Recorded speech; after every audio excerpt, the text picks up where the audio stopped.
I'm Guy Kawasaki, and this is Remarkable People. We're on a mission to make you remarkable. Helping me in this episode is the remarkable Dan Simons. Dan is a highly acclaimed cognitive psychology professor at the University of Illinois at Urbana-Champaign. He directs the Visual Cognition Laboratory there. Before joining the University of Illinois, Dan spent 5 years on the faculty at Harvard University. Dan is perhaps best known for his famous invisible gorilla experiment. This demonstrated that people can easily miss unexpected events when they are focused on a separate task. If you haven't seen the video, let me give you the gist. Two teams of people, one in black shirts and one in white shirts, are passing a ball. The participants in the study are told to count how many times the players in the black shirts pass the ball. Midway through the video, a gorilla walks through the game, stands in the middle, pounds his chest, and then exits. More than half of the time, subjects miss the gorilla entirely. There's a follow-on to this video, and even if you know something is going to happen, I bet you will miss it. Actually, two things happen. I bet you missed them both. Dan's latest book, written with Dan Chabris, is called Nobody's Fool: Why We Get Taken In and What We Can Do About It. Honestly, this book caused me to have a brief existential crisis when I read it. And believe me, as we head into the elections of 2024, knowing how to not get taken in could save democracy. I'm Guy Kawasaki. This is Remarkable People. And now, here is the remarkable Dan Simons.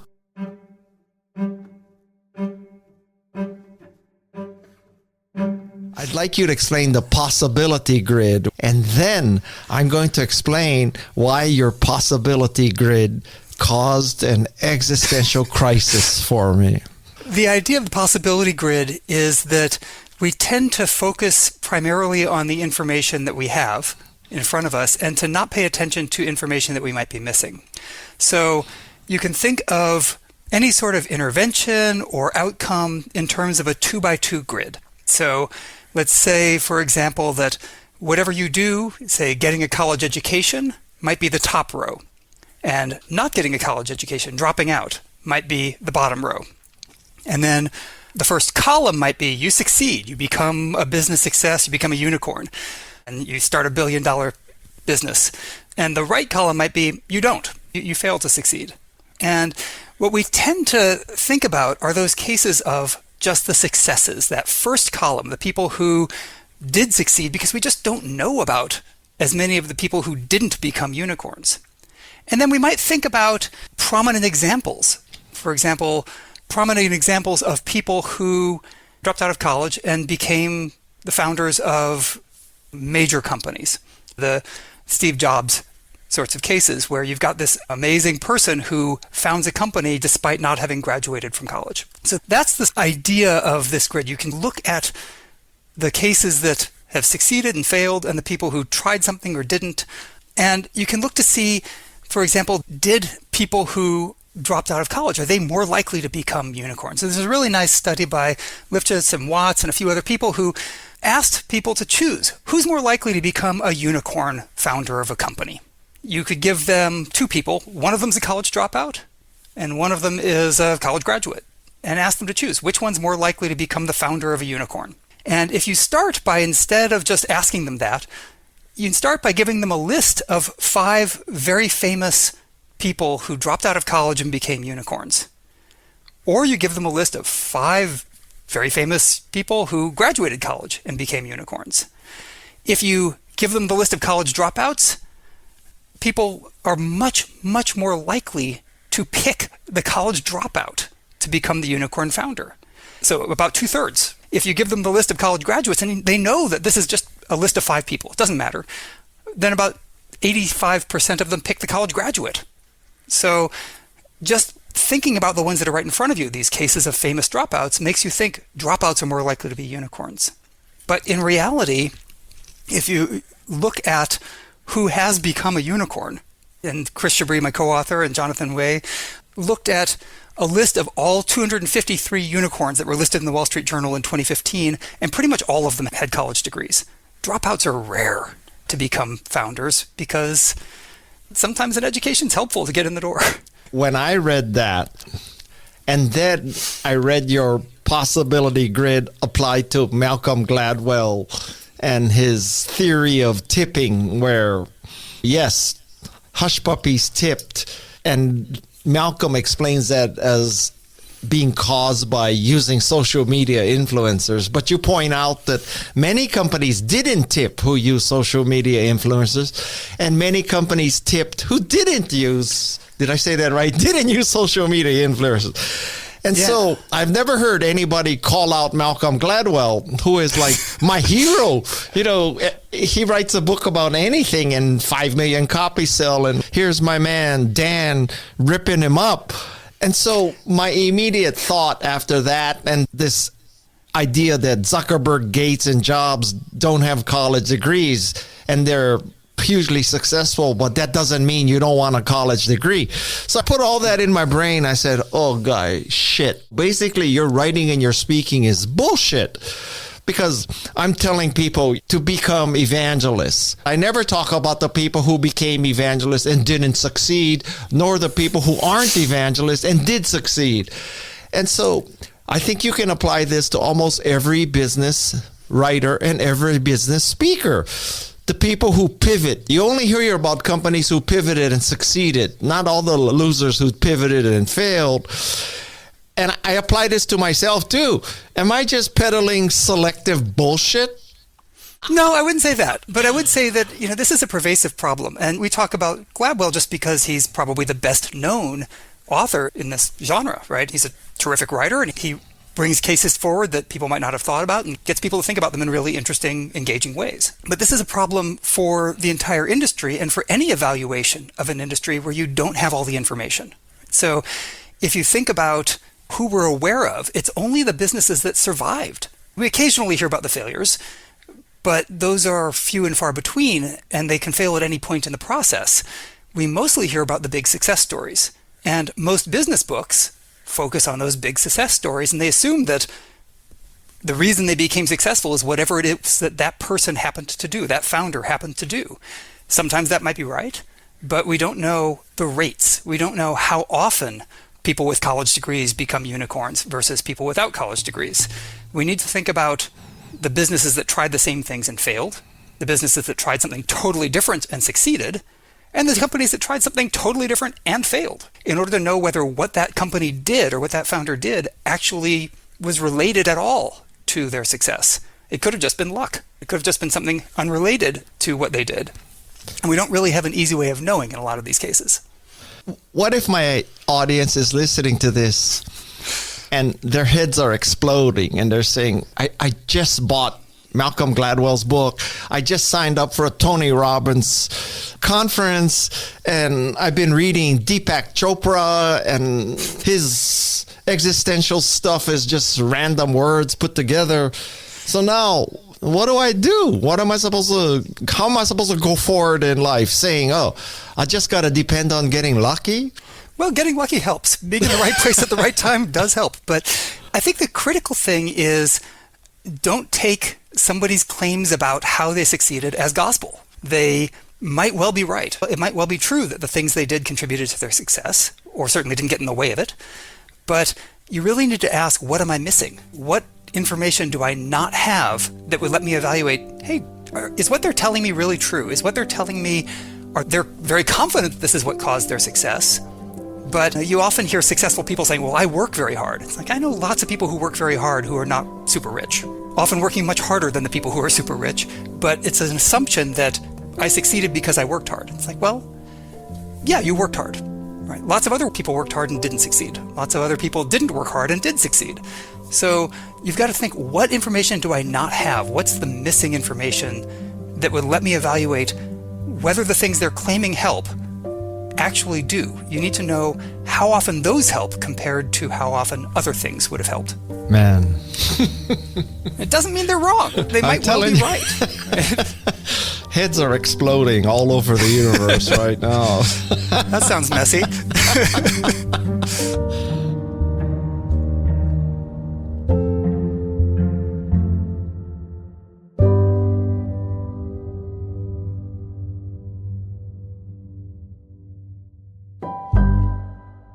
So you mentioned how you guys did further analysis where you went back to the Wall Street Journal unicorns, and 253 of those unicorns had college graduate CEOs. But let's suppose we did this slightly differently. Mm-hmm. So let's suppose we went back into the Crunchbase database and we did an analysis of all the companies that started in a 5-year period and noted whether their CEOs had college degrees or not. And then we categorize them as successful or not.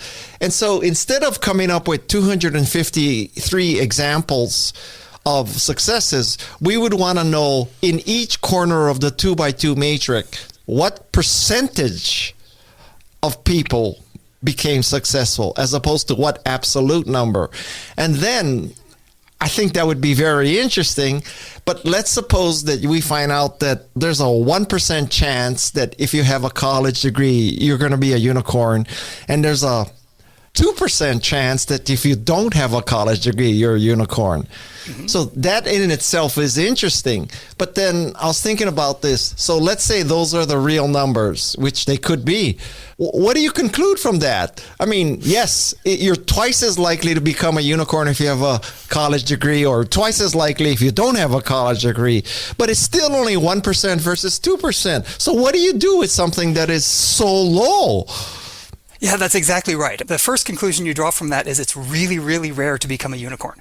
And I'm sure the percentages have to be substantially lower than 1%. There aren't that many billion-dollar companies out there. Okay. Right? So they're going to be very low. And there are a couple things you can look at. So I think the right approach is to look at those rates. If you could get those data, that would be a fantastic way to evaluate this question of whether college dropout or college graduation is related to success. It would be the best way to do it because you'd actually have the rates. Now, the absolute number is important too. That people should go in knowing you're not likely to be a unicorn, but there might be other measures of success, and you can determine what constitutes success. The distinction you're drawing there is between what's known as a relative risk, how big of an improvement you get, versus the absolute risk. And this comes up all the time in other disciplines. So in medicine, most diseases are fairly rare. Most treatments might affect a small percentage of people, but if you get twice as good an outcome from a new treatment than an old treatment, that could be a really big thing, even if relatively few people have this disease. So relative risks and relative changes can be really important, even at those very small numbers. You have to be careful. If you're talking about 5 cases, that's just noise possibly. But if you've got enough companies, then 0.5% of all companies could be a sizable number. But it's the rates, it's those percentage changes, percentage differences that are really the key. Can't you just find a couple grad students and point them and say, okay, this is what I want you to do. Go to Crunchbase, find all the backgrounds, and then let's just decide what success is. I think unicorn is too tough a test. Let's just say, go back 10 years, find all the college degree status, and correlate that against how many companies are still around, like survived at all. Wouldn't that be a really interesting study? Sure. Absolutely. Be a fascinating thing to do.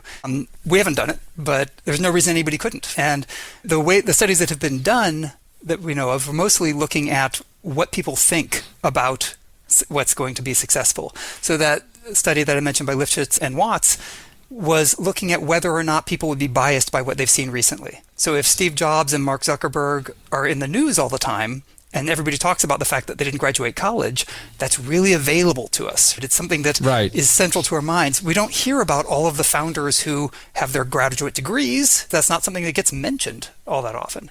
So that's why the studies were looking at that question. So you and Malcolm Gladwell should co-author this book, and then it'll have the academic rigor of you and the marketing of Malcolm Gladwell. Oh my God! Just somehow I want to be in the acknowledgement. That's all I ask. That's all I'm a humble person.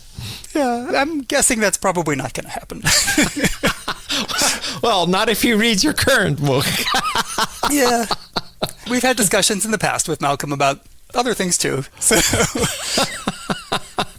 One last question about this college degree, no college degree, and business authors. So do you think that if you could peer into the soul of all these influencers, thought leaders, authors, and visionaries, you think we're fundamentally intellectually dishonest, or we're just ignorant that we don't understand good science?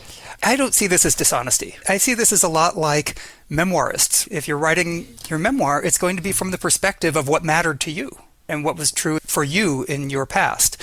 So it's not surprising that people who are writing about a success story are going to focus on what that person's experiences were, what their history was. I don't think that's deliberately disingenuous or attempting to deceive people, but I think it's also tapping into this issue that all of us have, that we focus on the information that's right in front of us, the information we have, and we generally don't think about the information we're missing. And that's a real challenge, and it's one of the reasons we do get deceived a lot, even if it's not intentional. We get deceived by paying attention to what we're seeing. We hear about Mark Zuckerberg and Steve Jobs not having a college degree. That's right in front of us. That's available to us. We don't think about all the cases we're not hearing about. And because of that, our reasoning is based on those things. So people looking to deceive us could use that. I don't think business writers as a group are deliberately trying to deceive anybody. They're just presenting the case studies that are of interest to them. Well, that's kind of like telling the IRS, I didn't know I was supposed to report that income. But anyway. Do I think they would be better books if they actually did evaluate whether the factors that drove that person led to their success? Possibly. They might not be as engaging for us because we find those sorts of stories of success really engaging. But it's a different goal, I think, in a lot of those cases. We had another guest on named Derek Sivers, and he wrote a book where he said, listen, I'm going to give you advice, and some of this advice is going to directly conflict with other advice. You just need to know that it's not that simple. There's no one path, right? Go to college, don't go to college. That seems like a wise way to approach it. Here's a story of the success of some person, and the things that they did may or may not have led to their success, but it's still interesting to study those cases to see if there's any commonality. I'm glad you said that, because I'm writing a book called Remarkable Mindset that is full of these things. But okay.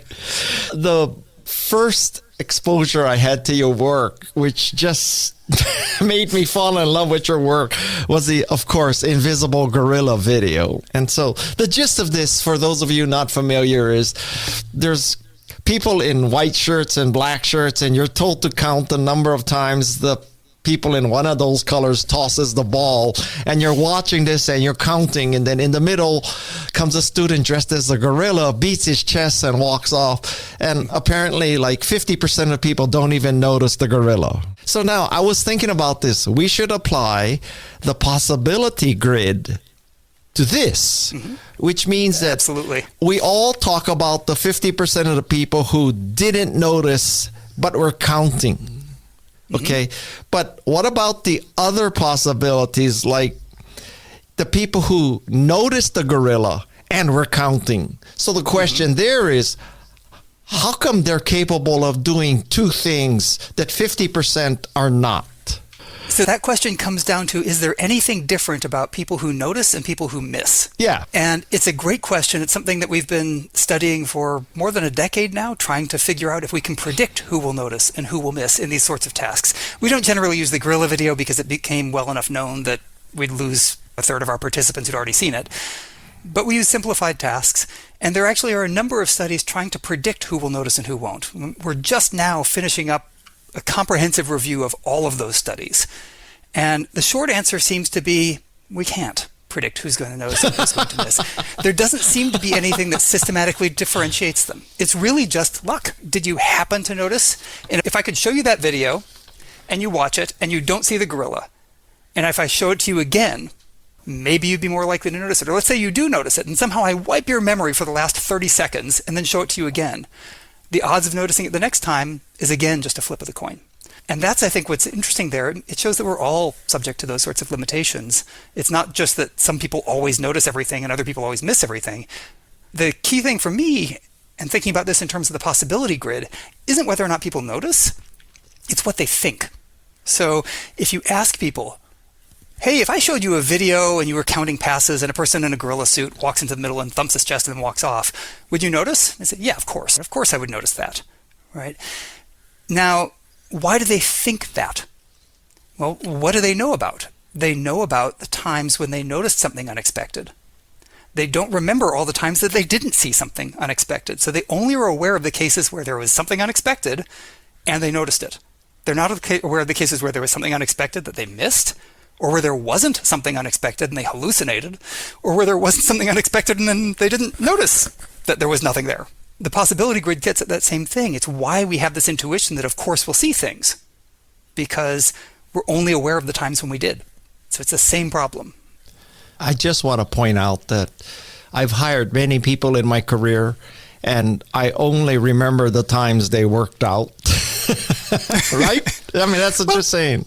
Yeah, well, although that's a case where if you hired a contractor and they completely bungled the repair job on your house, you'd remember that, right? That would be a significant event. But in general, we tend to remember the cases that call themselves to our attention. So you remember every time you were at the grocery store and the line took forever and you seemed to be in the slowest line. You don't remember the times that you breezed through, right? It's just not remarkable. Noticing something like a person in a gorilla suit calls attention to itself. Not noticing something like a person in a gorilla suit doesn't. You don't realize that you've missed it. I got two more questions about this gorilla. What would happen if you knew more about the people watching? And let's say that you could somehow make it so that you knew people who had ADHD, OCD, or autism, and you studied the differential rates of people with those issues, whether they noticed or didn't notice the gorilla. You got any predictions? Or you think it's still flip of the coin? I think it's flip of the coin. And the reason is some of those studies have been done, although not so much with ADHD or autism. But we've looked at personality measures, people who are really conscientious, people who are really neurotic in how they focus on things. We've looked at cognitive abilities, people who are really great at tracking moving things versus people who aren't, so doing the primary task. We've looked at working memory, how good a thinker they are, how good they can remember, how well they can focus attention, how well they can spread their attention. None of these factors seem to reliably predict who will notice and who doesn't. Really? So, and I've seen predictions about these sorts of things where people say, well, of course, people with autism would always notice because they're attuned to things. And it's like, no, if anything, it might be exactly the opposite. You could argue that people with autism, if they're really interested in that primary counting task, maybe, then they probably wouldn't notice if they're really, really engaged. But I don't think it actually matters a whole lot in either case. As long as people are trying to do the task, it seems to work just as well. And when we did the original study was done with Harvard undergraduates, but we've done this in every population you could imagine. We've done it worldwide with, indigenous tribes with relatively little Western contact to people in big cities all over the world. And we generally find the same pattern. So I actually don't think it's going to matter a whole lot, even though everybody thinks it will. I get emails once or twice a month, at least still, where somebody says, I watched it and I didn't see it, but then I showed it to my daughter and they did, but my son didn't. Is there a gender difference? It's like, well, it's 3 people, and not that we've seen. So I was going to suggest that you take the people who didn't notice the gorilla and you make them into software testers, because they can focus on finding bugs and they won't be distracted. But I guess that won't work, huh? There are better ways to do that, right? There are lots of things that you can do to study people who are focused well. And one of my colleagues, Steve Mitroff, has done some of this work with baggage screeners at the airport, which is a really difficult task. You're standing there for hours trying to scan bags, and there's relatively rare events that happen. And you can find things that will predict whether or not people will spot the gun in the bag, which is something they are looking for. It's not a gorilla. It's something they are looking for. It's like the basketball passes. But you can predict that with other sorts of cognitive measures. What's odd is that you can't predict whether or not somebody will see something that's totally unexpected, because they're not looking for it. So It seems to be a different sort of thing. Now, we're going to move on to the next video, because in your book, you say, watch the monkey business illusion before you keep reading. So, of course, so did you do because I have great respect for you, I did that. And I have to tell you, in a rare moment of humility, I totally knew or expected a gorilla to walk into the middle of this. So I knew, okay, it's not the gorilla because we already know about the gorilla. So Guy, like really carefully watch what else unusual happens and knock me over with a feather. I totally did not see the change in color of the curtain or the person with the black shirt walking off. So what causes people to not notice something like that? That's exactly what we were interested in there, was would having known about the gorilla video, the original video, would that somehow be like a vaccination? It would inoculate you against these sorts of failures of awareness. Nope. And it's not, right? Because we can only take in so much visual information at any time. So in that case, we knew that people who had already seen the video, like you, the original video, would know that anytime somebody asks you to count people passing basketballs, there's probably a gorilla. So you knew to look for the gorilla, and that's what we find. People who knew to look for it find the gorilla. They see it. If anything, they're maybe slightly less likely to notice the other things because they're now not only counting passes, they're looking for the gorilla. So they're using up more of their attention to find that. Wow. Right? But yeah, I mean, the failure to notice that sort of background change and the player leaving is a related phenomenon called change blindness, that we don't notice that something's different from one moment to the next. And really, all of these sorts of phenomena, these failures of awareness, reveal that we aren't taking in and remembering as much as we think we are. And that was one of the themes of our previous book from a dozen years ago now. The Invisible Gorilla was talking about these sorts of intuitions about what we notice, what we don't notice, what we remember.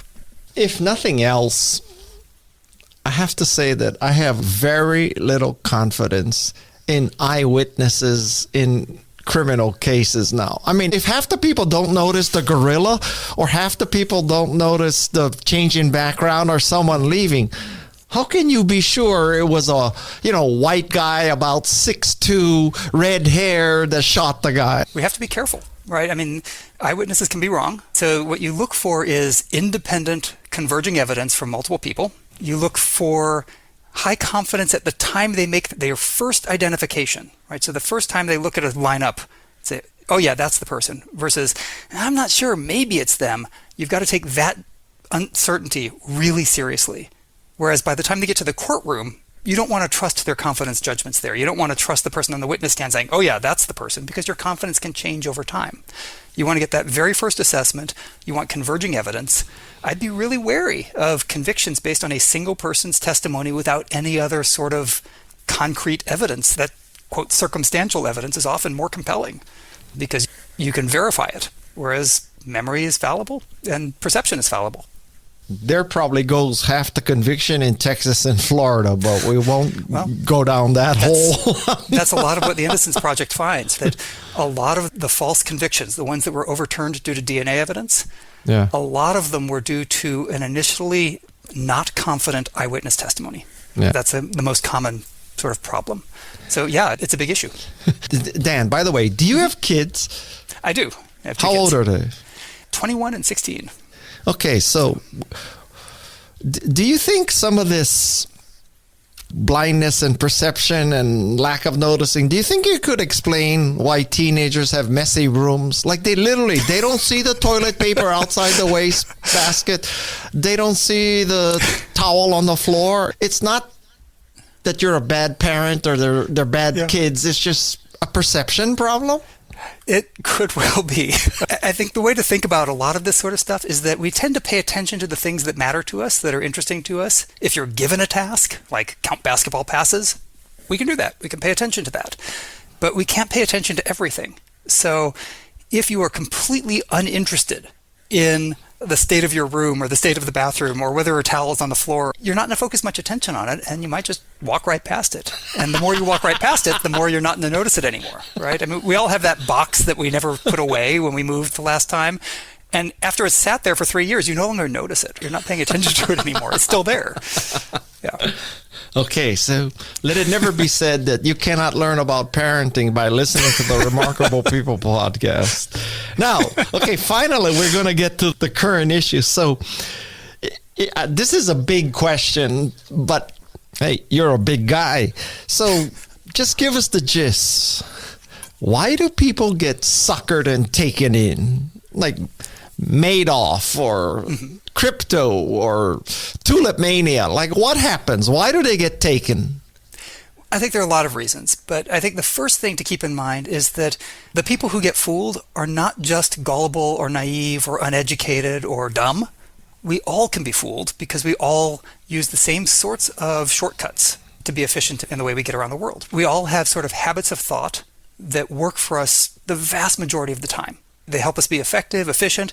We all have a bias to accept that what we're hearing is true by default, and that we only check later if we want to question it. We tend to kind of assume that when you're interacting with somebody, when you're talking with somebody, they're being truthful with you. And that's necessary to have good relationships in the world. So the problem is that those who are actively looking to deceive us hijack those sorts of tendencies. So we have these habits of thought that we use quite a bit. We tend to focus. We've already talked about that one. We tend to focus on what's right in front of us and not think about what we're missing. But we also tend to think poorly about the way predictions work and expectations work. We tend to not think about whether something was something we predicted. We kind of get it, when it's handed to us, we tend to take it as, yeah, that's the way it should have been. We tend to become really committed to our ideas without questioning them. So we stop thinking about what the assumptions were that underlies our strong beliefs. And we tend not to ask enough questions. So we tend to be accepting without questioning. And most of the time, those things all work fine for us. It's just when somebody like a Madoff wants to take advantage of that, they can. They can meet expectations. They can cater to our commitments very effectively.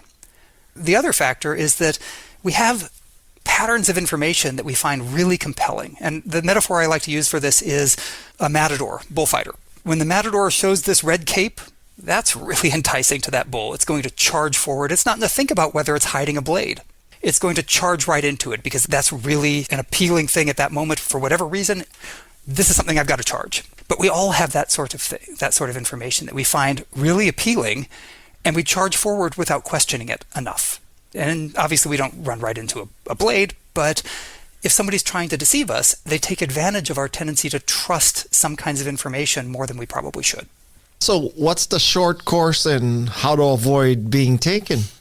The short answer is accept a little bit less and check a little bit more, right? Which sounds trite, but often it's just a matter of asking one more question or two more questions. If you're seeing a demo for Theranos's Edison machine and they say, okay, we're going to have this machine process this, and now you go on your tour and we'll come back and we'll give you the results.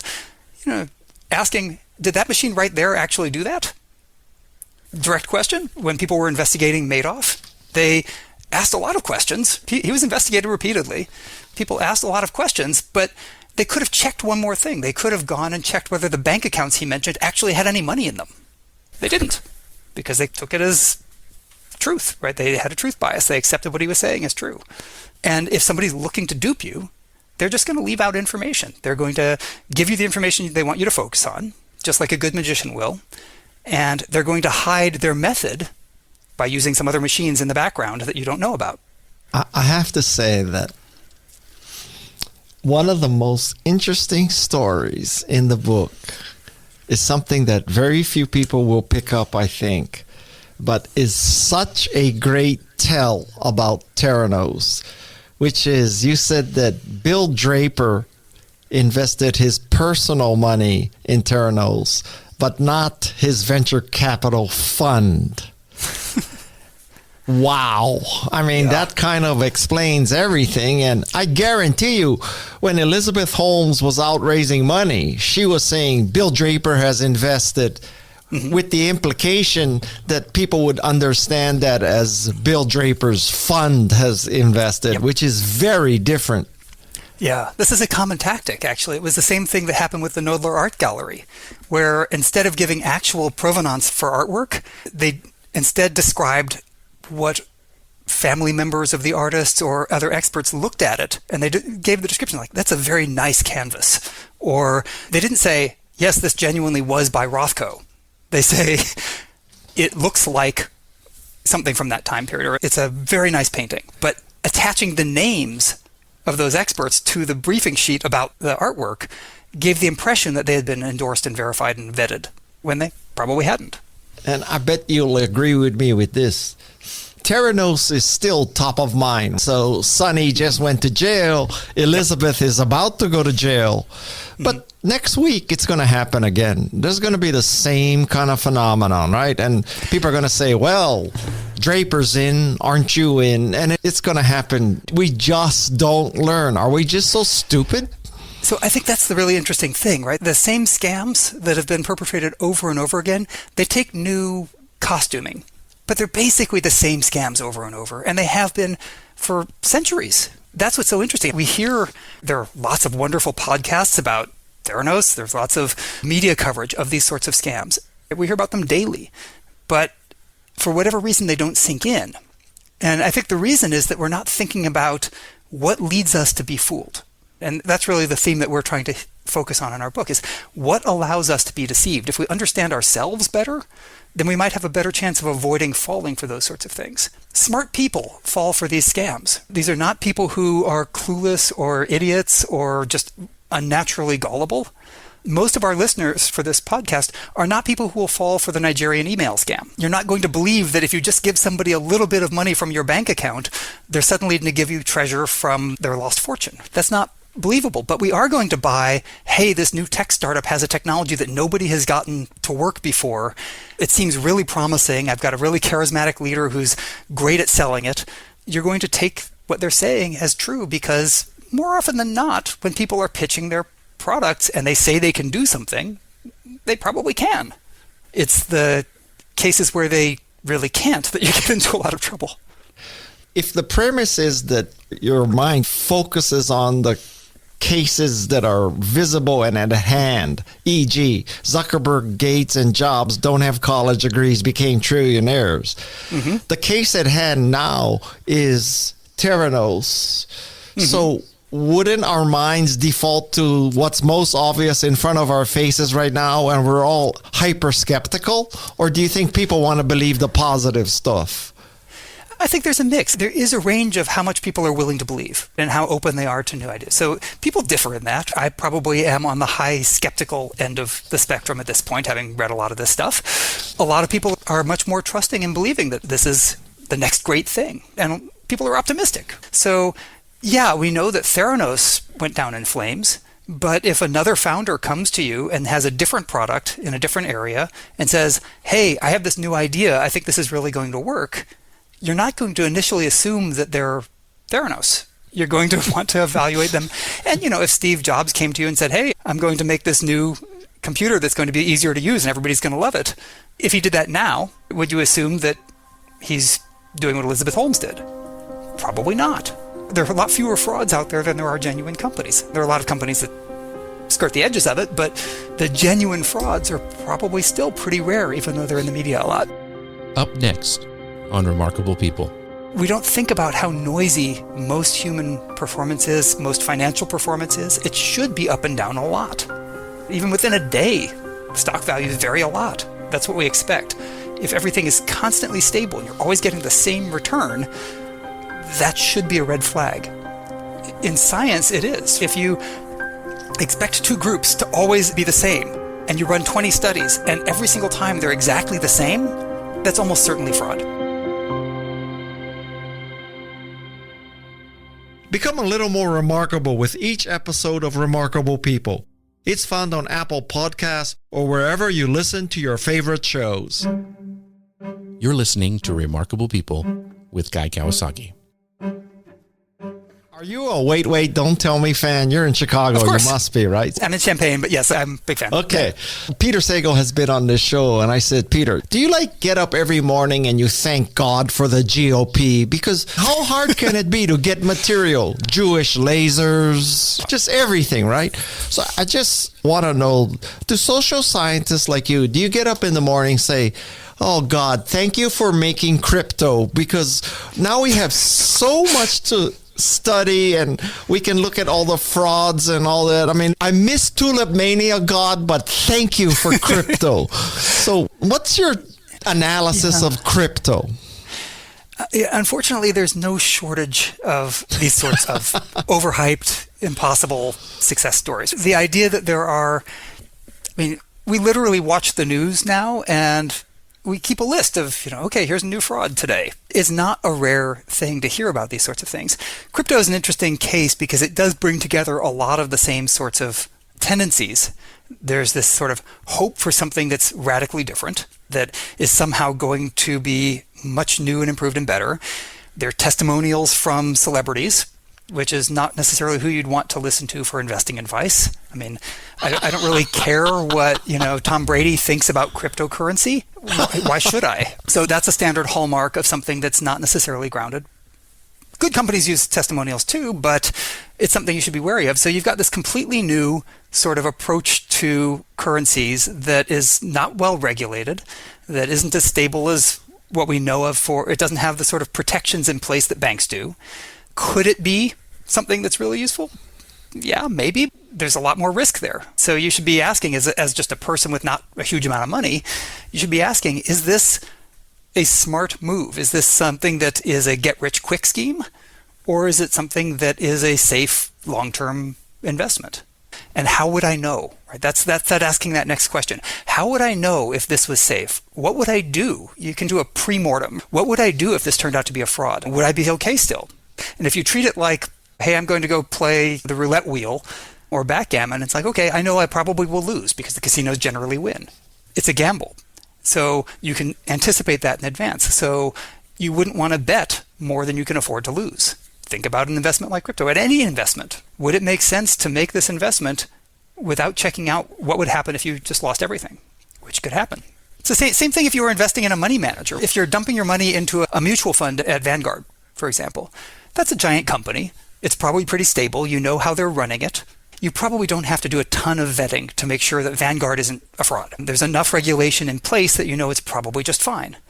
If you're investing in a buddy's friend who is a money manager, you probably want to check them out a lot more thoroughly than you would that mutual fund, that index fund, because you don't know.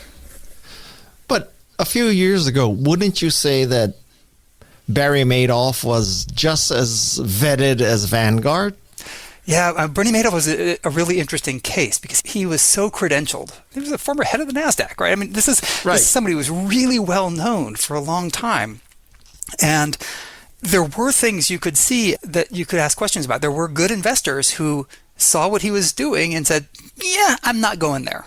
The consistency of his returns from year to year were impossible. You can't get 8 to 14% every year for 25 years. Nothing does. But people didn't question that because they weren't probably looking at it that way. He also capitalized on familiarity, one of these sort of information tendencies. We tend to like things that are familiar. He targeted his own community, right? People who knew him, people who trusted him, which is a common tendency for these sorts of frauds now. He had remarkably consistent results, which is what people wanted. What was interesting about Madoff, though, is his was a new kind of Ponzi scheme. He really developed the Madoff scheme. Normally, you think of a Ponzi scheme as, hey, I'm going to give you 80% returns guaranteed, no risk of loss. He never did that. In fact, he underperformed the S&P for his fraud. But he didn't have any huge swings.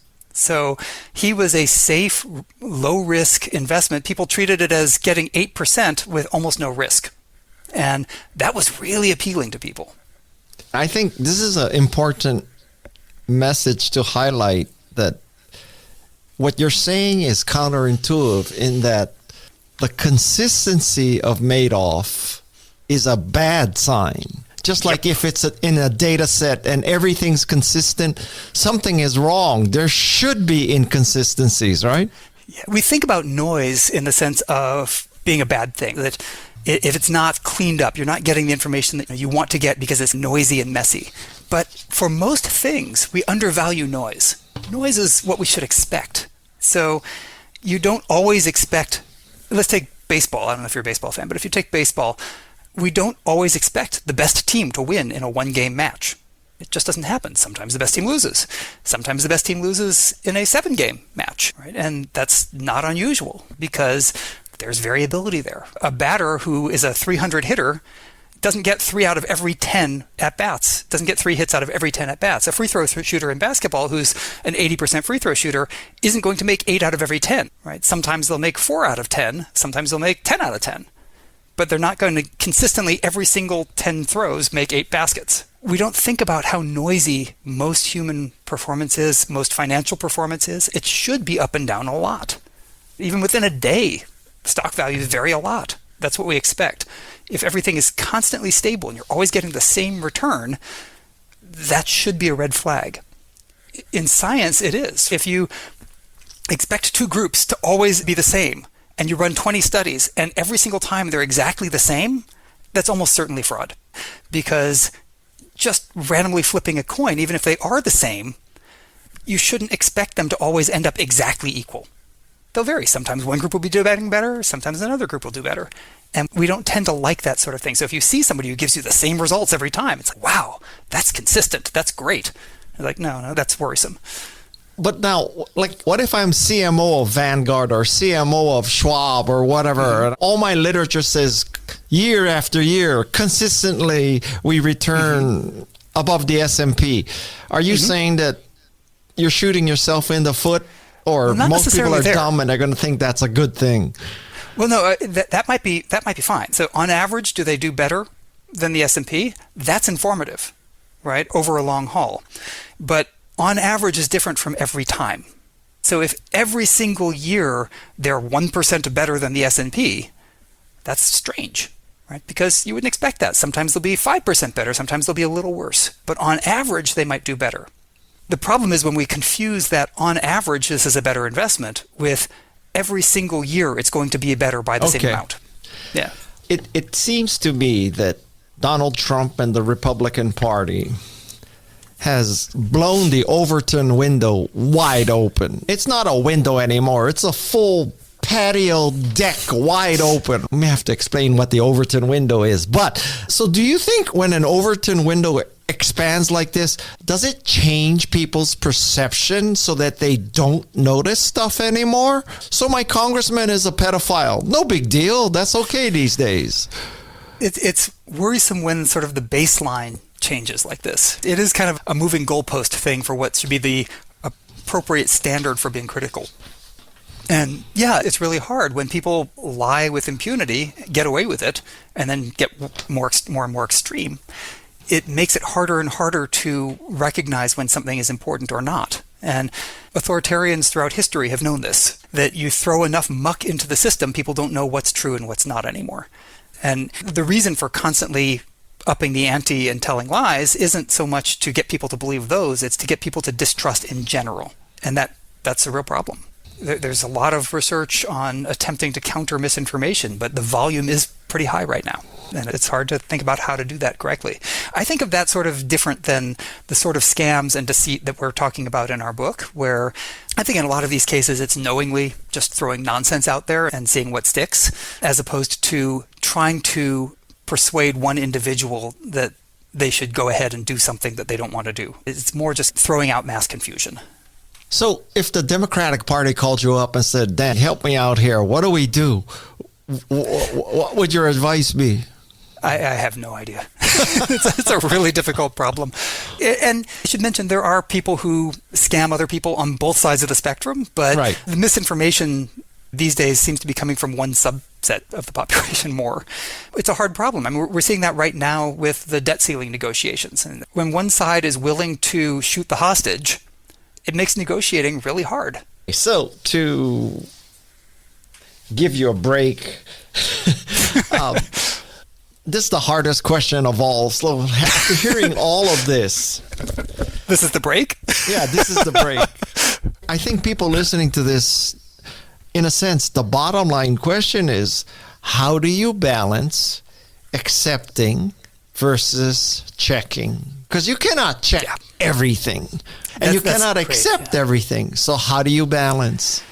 And that's the real challenge, is that you can't go through life distrusting everybody, assuming everybody's lying to you, being a perma-skeptic about everything. It just doesn't work. You can't go to the grocery store, well, you could, but it wouldn't be very productive, to go to the grocery store and cross-check every price on your receipt with the price that was listed on the sign.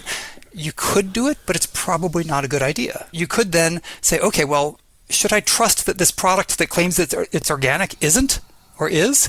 So do I need to go to the farm and investigate what fertilizers they're using on their crops? No, of course not. At some point, you could go down every rabbit hole and you'd never do anything. We have to believe that other people are being truthful at least some of the time. So I think the real challenge is setting that balance. And I think that's why that's the hardest question. How do you set this balance between checking more and asking more questions versus let's let it go? I think everybody's going to set that a little bit differently. So some people are going to be really risk averse. They're going to want to make sure every time. If you're the sort of person who, if you're buying a new computer, if you're the sort of person who spends hours checking out every single feature of all of the different options before just making a decision about what to buy, you're probably going to be the sort of person who checks more. If you're the sort of person who says, yeah, they're kind of the same, I'll just buy it, then you're probably going to check less. But the key is thinking about when are the times when you're at the greatest risk? When are the times when it would be catastrophic to be deceived? Investments are an obvious case. If you're putting a lot of your money into something and you don't want to lose that money, it makes sense to be much more careful. If you're an art collector, it makes sense to be really careful in checking out the provenance of the art you're trying to buy, if you're buying expensive art. The reason is that if somebody were trying to scam you, if somebody were trying to pass off a forgery, it is worth that scammer's while to spend a lot of time setting up fake information. Because they sell one piece of art for $1 million. If they have to spend a year or two setting up fake provenance for that painting, they make money. All they have to do is sell that one. So thinking about it from the scammer's perspective, what would they need to do in order to make this worth it to them? If it's worth it to them, you need to check more carefully. So if a company is trying to get huge amounts of venture capital, it makes sense for those VCs to investigate very carefully, and most of them do, right? Because you don't want to invest in something that might be a fraud, because you could lose a lot of money that way. So thinking about it in terms of what would be the risk to me if I were wrong, and then how much would the scammer stand to benefit if they were scamming me? Those two things together end up kind of helping you come to some sort of a balance. I'm not going to worry too much about things that I could afford to lose. I'm going to worry a lot more about things that could affect my future. I don't want to burst a bubble of yours regarding venture capitalists, but I think you're giving them way too much credit. That the due diligence they do is not that great. Yeah. And it's not that thorough. And I also believe that most venture capitalists, they make a decision about a company in the first minute of the pitch. This is way before some associate is cranking spreadsheets. And my explanation is that the fear of losing somebody else's money is much less than the fear of missing out on the next unicorn. One of the real challenges is what counts as due diligence. We actually talk about in the book that due diligence is one of those buzzwords that often means nothing at all. So when a company says, oh yeah, we're using best practices, what are your best practices? What are they? If you're doing due diligence and somebody says, oh yeah, we did our due diligence about this company, you can ask them, what did you do? What did you actually do? And if it was, I listened to a 1-minute pitch, that's not very compelling. So this is one of those cases where you can, asking another question really helps. If you trust that somebody is doing their diligence, they should be able to tell you exactly what they did. It's a classic case of, as a consumer, as somebody who's interacting with them, you want them to show you, not tell you. It's a standard writing principle, show, don't tell. You want them to show you what their diligence was. You want to show that they are using best practices. You want them to define what those best practices are. And it shouldn't be a huge imposition to ask them. So you're saying that George Shultz and Tom Brady invested is not enough due diligence, probably, huh? Probably not, no.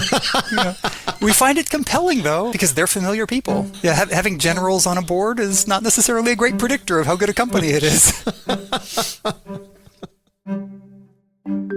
I hope you enjoyed this episode with Dan Simons.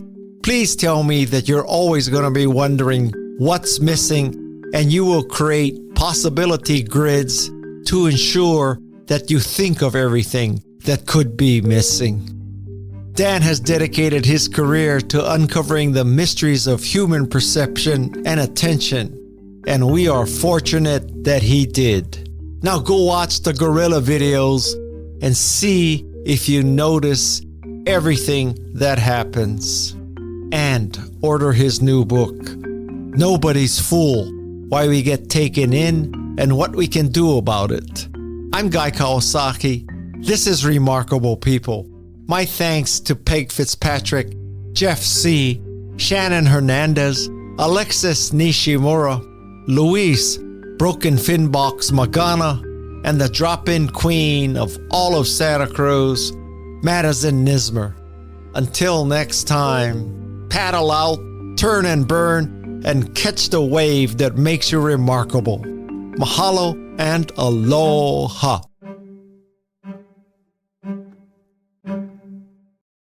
This is Remarkable People.